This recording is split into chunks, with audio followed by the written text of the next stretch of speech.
Assalamualaikum warahmatullahi wabarakatuh. Pada kesempatan kali ini kita akan membahas materi bab 2 yaitu tentang metabolisme sel. Untuk materi bab 2 ini kita bagi menjadi 3 sub pokok bahasan. Yang pertama tentang enzim, yang kedua tentang katabolisme, yang ketiga tentang anabolisme.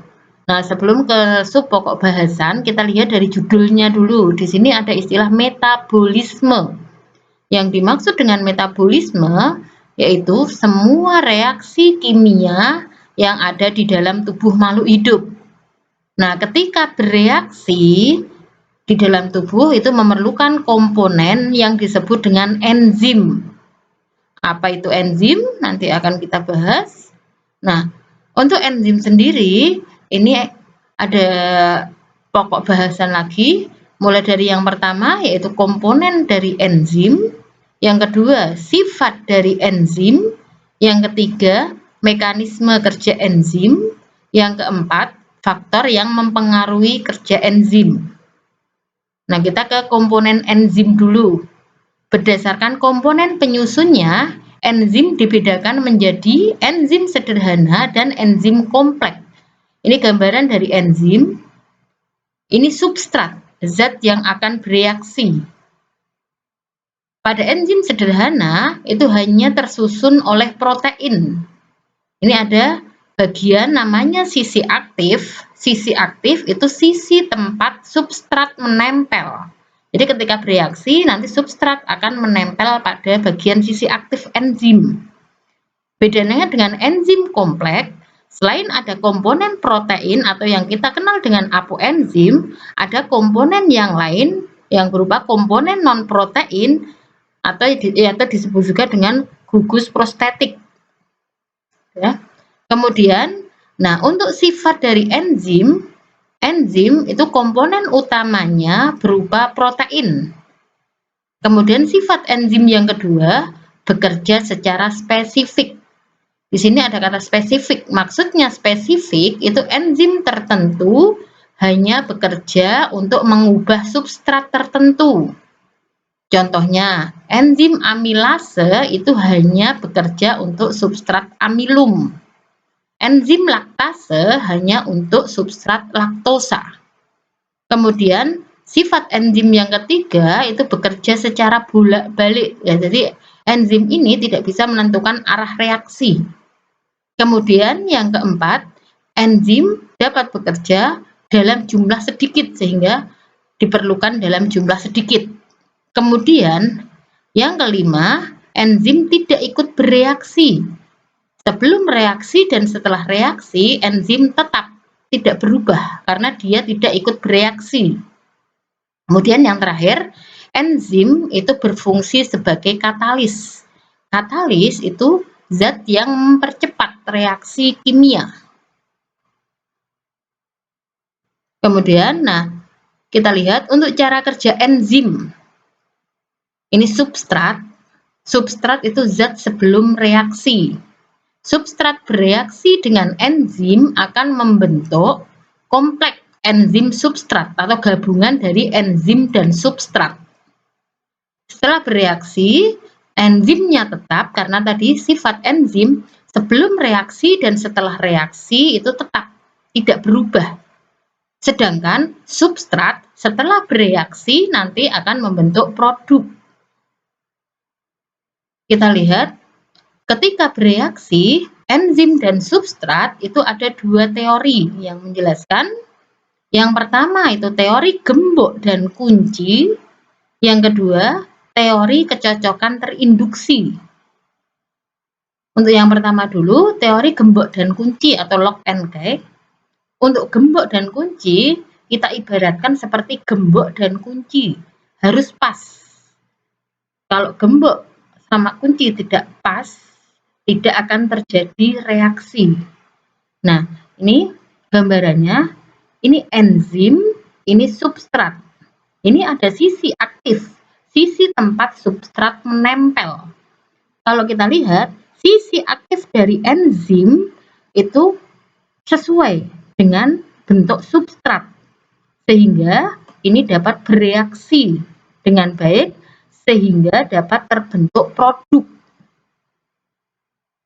Bedanya dengan teori kecocokan terinduksi, pada teori kecocokan terinduksi, di sini sisi aktif enzim itu lebih fleksibel, bisa menyesuaikan dengan bentuk substrat.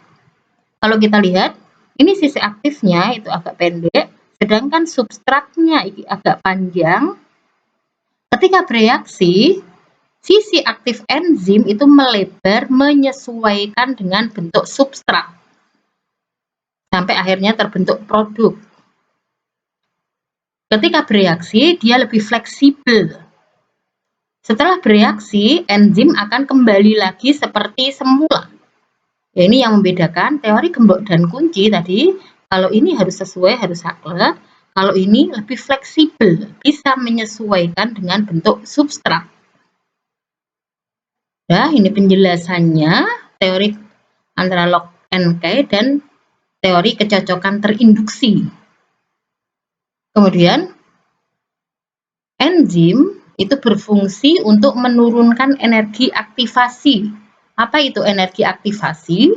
Energi aktivasi adalah energi yang diperlukan untuk reaksi. Kita lihat, ini banyaknya energi yang garis putus-putus, ini tanpa menggunakan enzim. Sedangkan yang ini dengan menggunakan enzim. Dengan menggunakan enzim, reaksi yang dibutuhkan atau energi yang dibutuhkan itu lebih sedikit. Sedangkan tanpa menggunakan enzim, ini energi yang dibutuhkan lebih banyak. Kita ibaratkan dengan mesin. Dengan mesin, energi yang dibutuhkan itu lebih sedikit.